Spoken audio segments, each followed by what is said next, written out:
Hey guys, welcome back to another Foundry review. We got the next episode of Daredevil Born Again. We got episode 3, The Hollow of His Hand. We got Johnny and we got Sly. We're gonna talk through this episode. It's a good one. Are you guys ready to start discussing this one? Yeah, We yeah. already know. Sweet. Yeah, this one goes into some interesting places. So I'm definitely excited to talk about it. But Man, I think what we is- wanted to mention something from the last episode first, right? Or not the first episode, this from the second episode that we forgot to mention last time. Yeah.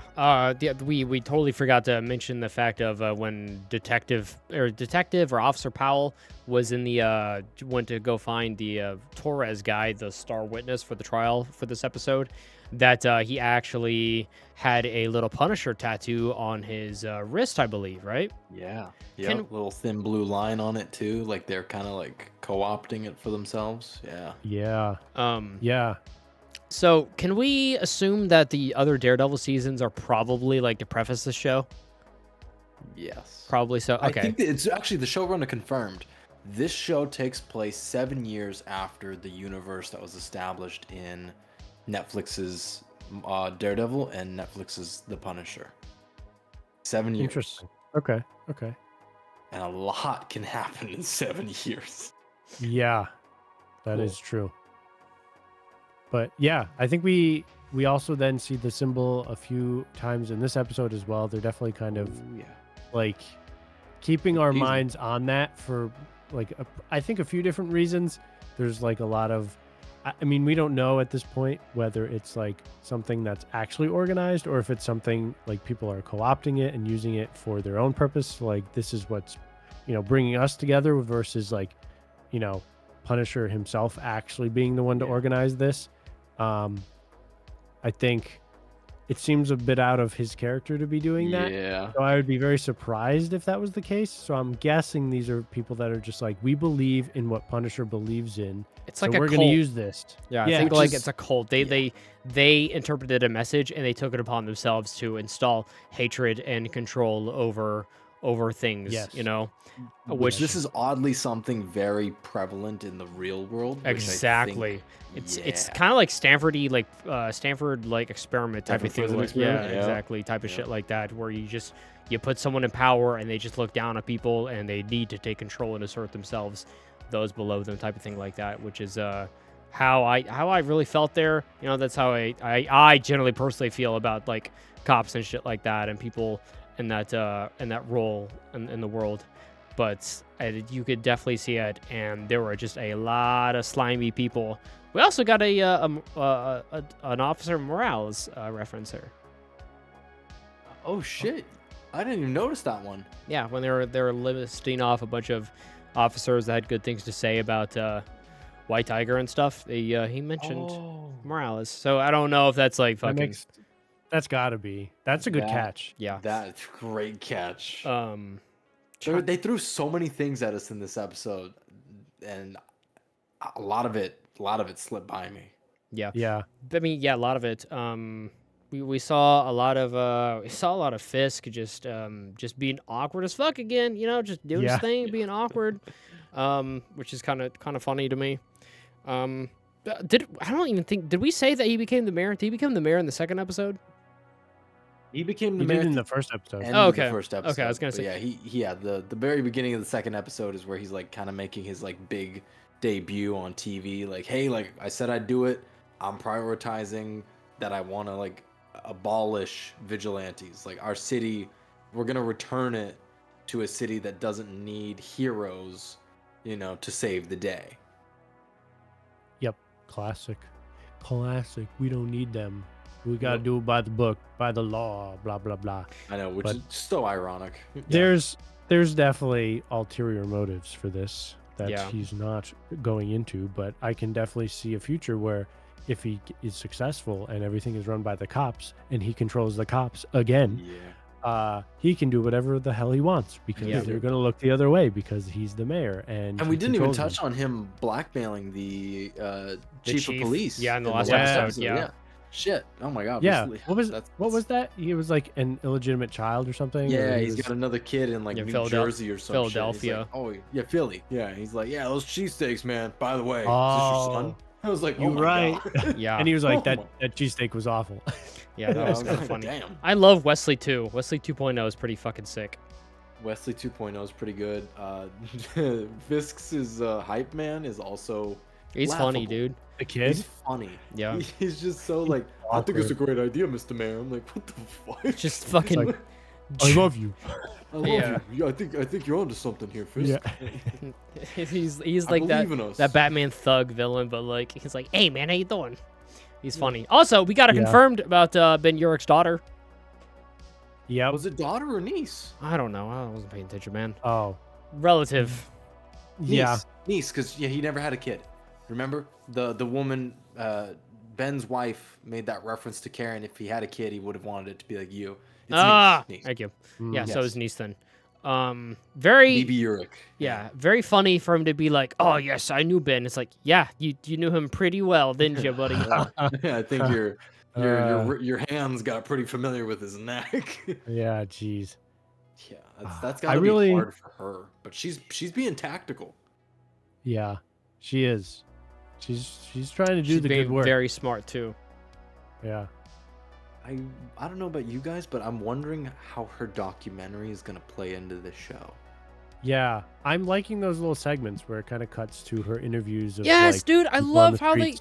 they set the atmosphere and how the people like look how do they feel about what's going on, you know, because everything is like it's the world, everyone has a cell phone, the internet is number one news source, and it's just like everyone absorbs this information, everything gets out no matter what, you know, and everyone has an opinion on it, and everyone like has a weird perspective on stuff too, and you get to see those different perspectives throughout the show on a like different people in New York City, and I love it, you know, Yeah. just like real life, you know, nothing is Yeah. in black and white. Yeah, I don't know if you guys have noticed, but they have like 3 different perspectives in the show so far. You have Matt, who they turn to him a lot with like him catching private conversations with his hearing. And it's always like a debate, and it's kind of like like I think it's this, and it's like one-sided or the other. Mhm. And then BB's is always just like kind of the same, but it's literally like a one-on-one discussion of, hey, I think he's doing great, or no, he's corrupt, blah blah blah. And then there's Fisk, and it's the complete opposite as well, where it's like phony conversations with people.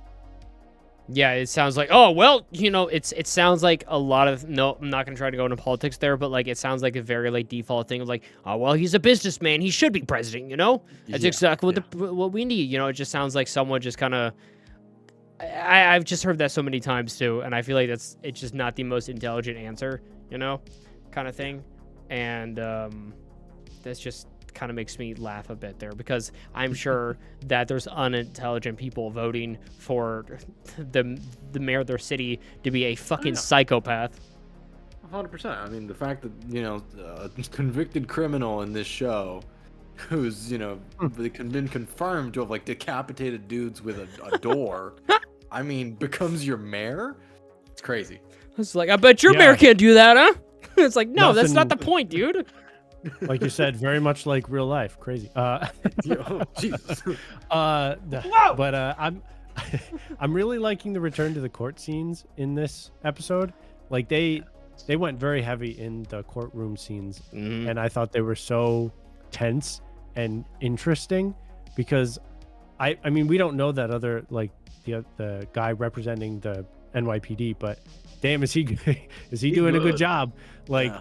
Matt, and he's got stuff going on. He's trying to set stuff up. He got the guy from the apartment to try to testify, but then he like breaks down and he's like too nervous and he doesn't tell the truth. He's like, reminder, you're under oath, and then he still doesn't blab, and so Yeah. he's got to pull out the last thing that he could possibly think of. Yeah, dude. They And then totally even throw with him under the that- bus. Yeah, I thought that was. I have mixed feelings about it, because, like, Matt is obviously he of all people should know what that would do to a person, Mm-hmm. but yet he does it anyways. So it's like either he has to have such a good reason, or he's just he's just backed into a corner or something. Like, Yeah. it's This it's is crazy that he was like, this is what I have to do, because he knows what it'll do to him. It's we were such talking a little bit about it before we started the review, that like something is off with Matt's morality in this show so far, and it's as if something inside him is snapped and he's losing faith in his faith. No, his offense, own in his the own law. ability to where he has to do these tactics that are kind of unfrowned upon himself. I feel like He's usually in the courtroom. He's pretty by the book. he's and distracted. he's a hustler. He's spread thin. Yeah. With the fist stuff, with his relationship, with like needing people. He always needed Foggy and Karen to keep him in check. To keep his obsessions in check, and he doesn't have those people now anymore. He has people who are kind of outside of the box. And I feel like he's maybe not at his best. Yeah, and he's hung up the horns. Mm-hmm. And I'm going to be honest, he probably did use that as a stress relief. Anytime someone escaped the actual justice, he felt like he was resolving that on his end. Yeah, Dexter type of stuff there. Yeah, and it's like, no, like everything is out of balance now in his world. Kind of the same thing with Fisk, except like he's trying to turn over a new leaf, and I think he's genuinely trying. But he's discovering that it's not going to work. Yeah. I thought it was really interesting, like the whole thing of like him just kind of revealing the White Tiger, like persona out in the middle of court. It's like he was, the whole point he was in She-Hulk was for a court case to conceal identities of vigilantes for their safety and the safety of their family members. Yeah. Like theoretically, like could they not bring up that hearing, and show them like, hey, like he fought for that right to hide that stuff, and now he went back on it. I don't know. It seems very weird, and it's just like, dude, you fought to have identities concealed. Now you're just like dropping them, like just because like when you feel like it's convenient for you to win a court case. Like although maybe it did save him in that like instance in that case, maybe it did, maybe it didn't, but like still though, that is such a desperation move that he had no idea if it was gonna work or not. But yeah, here's the thing though, he's in a different headspace. Right. I mean, at the time, he's happy-go-lucky. He's in his, ketchup and mustard costume. And then here he is now where he's like, man, I lost my girl.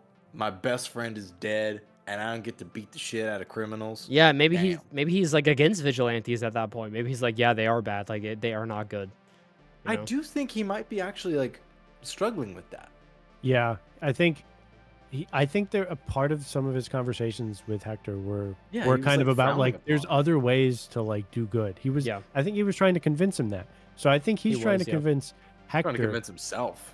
Maybe that he is stole the doing words right out of my mouth. Yeah. That's what I was gonna say. He's like trying to convince himself by convincing him.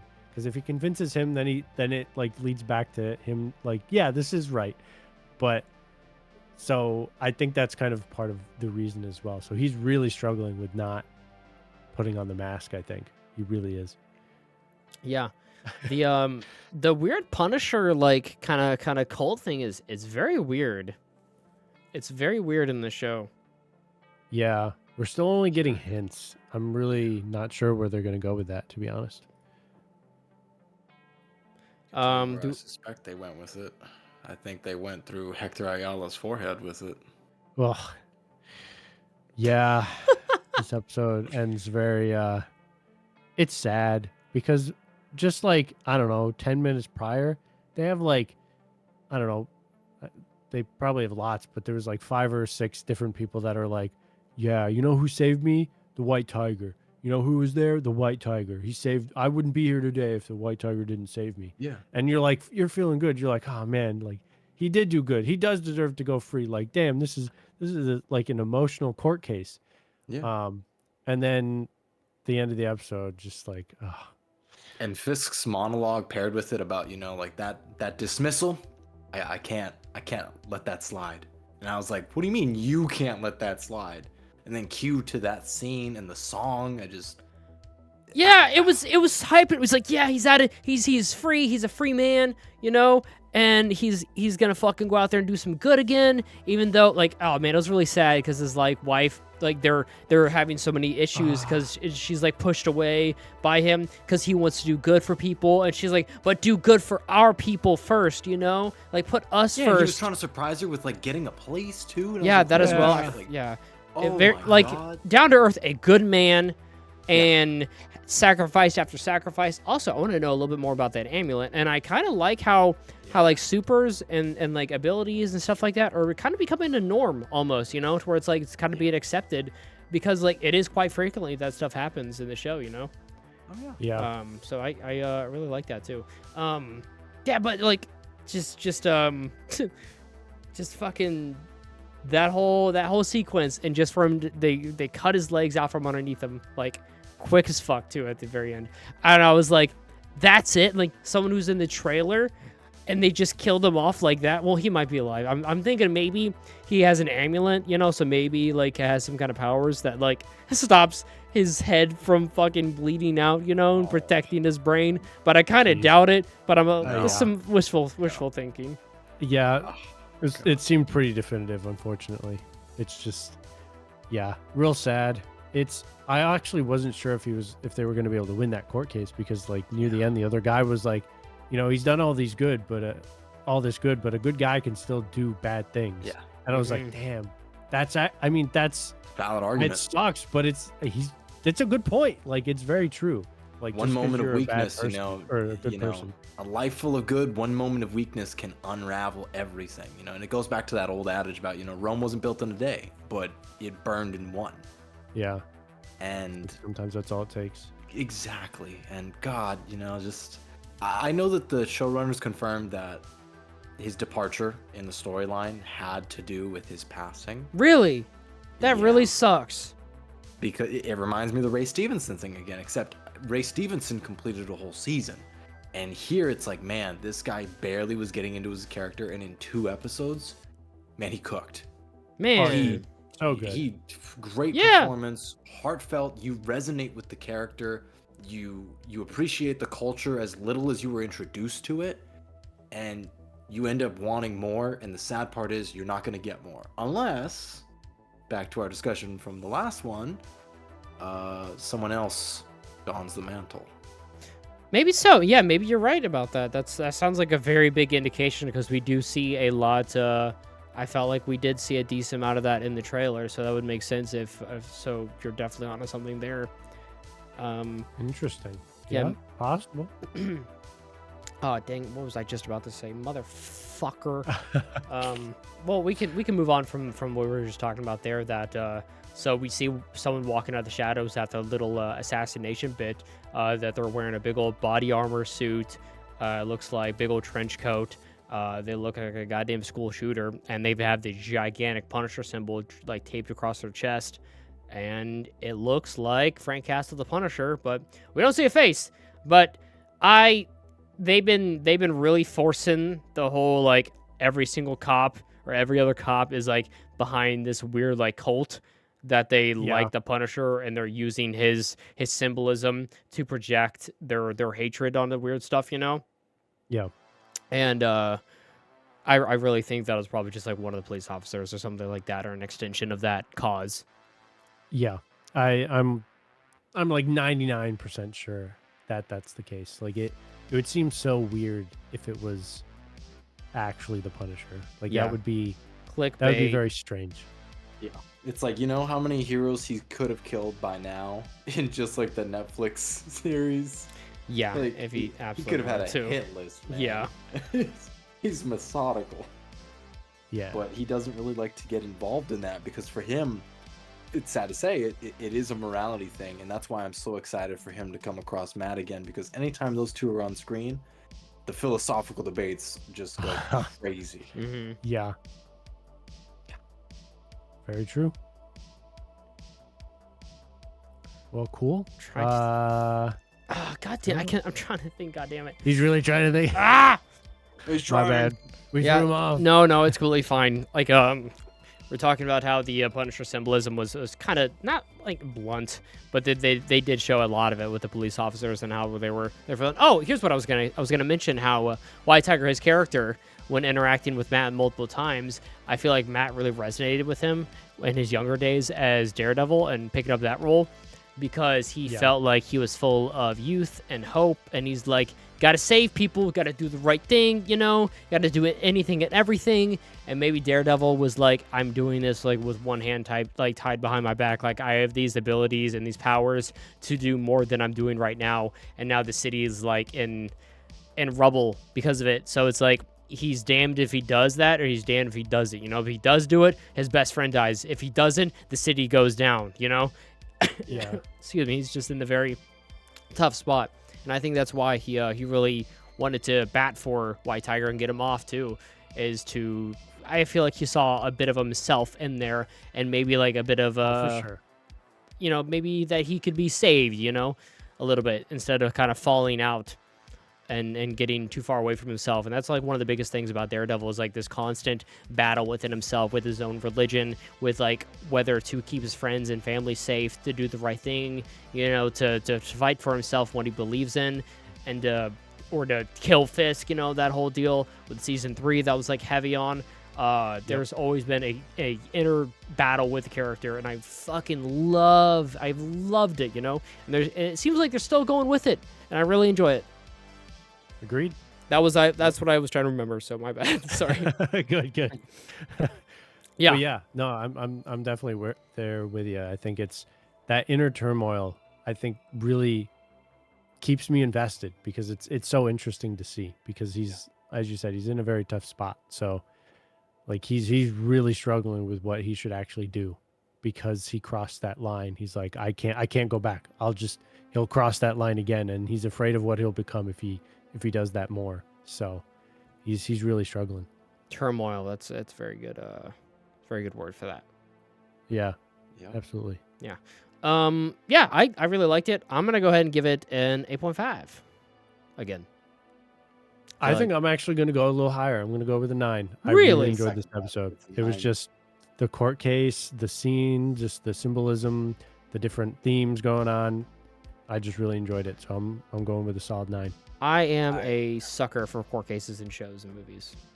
I'm backing up the 9. I mean, this episode hits you like a gut punch, and it's just a reminder that we're 3 episodes in, and they're dropping bodies with no remorse. First Foggy, now Hector Ayala. I mean, the show is not afraid to pull punches, and with these bold decisions, man, they're working. They're working. Oh yeah. Not to mention the frogs. If you stuck around for the credits at the end, that shit just hurt. Just hurt. Made me sad. I was like, oh my god. Yeah, when you explained that, did you do that on the episode? Do you want to talk about that? No. Oh my god. So yeah, what I'm referencing is at the very beginning of episode 3, when Hector and Matt have a discussion in his little jail cell. He's talking about how he wants to go back to Puerto Rico, where he's from, and he misses the frogs and how they used to sing out to their mates because they mate for life. And he's like, most tourists hate it because like they're just like making noise endlessly, but for us natives, like it's the most beautiful sound because there's thousands of them. And this ends up being a callback at the very end of the episode when the credits roll, after you see his body and the Punisher's, walking by, or whoever it is, and you hear the frogs chirping. Yep. And it's so eerie, especially the song that they chose. The lyrics, it's like a very sad love poem. Mm-hmm. And so everything that they did into it, the symbolism of just, it hurts. It hurts. Yeah. Yep. Very impactful episode. Yeah. I think they just had a lot of good stuff. Yeah, going that's on. good catch there, definitely for that. Did we mention before how like Fisk has also talked about like just masked heroes? Did he outright mention Spider-Man? Was that He mentioned? did. Okay, yeah. Yeah, in episode 2, he's like, "Oh, a man that swings with a spider outfit." Yeah. He mentioned a couple others, but I can't remember who he did. He straight up name drops Spider-Man, and he does mention a few others. He does mention Matt briefly. He's like, a man with horns is not going to save this city. Yeah, he pretty much says that like heroes are not the salvation of New York, which I get it. You want to restore the city's own power from within, but it's like it's Fisk. There's an ulterior motive to this. It isn't just for the sake of I want the city to thrive. Yeah. Yeah. Agreed. Yeah, but that's going to be a 9 from the Foundry, right? Yeah. All right, well, guys, thank you so much for tuning in on another Foundry review here. That's episode 3 by the name of, which I think we forgot, was The hollow of his hand. Thank you, Sly. But yeah, we'll see you guys later on episode 4. But until then, bye, slugs. Peace.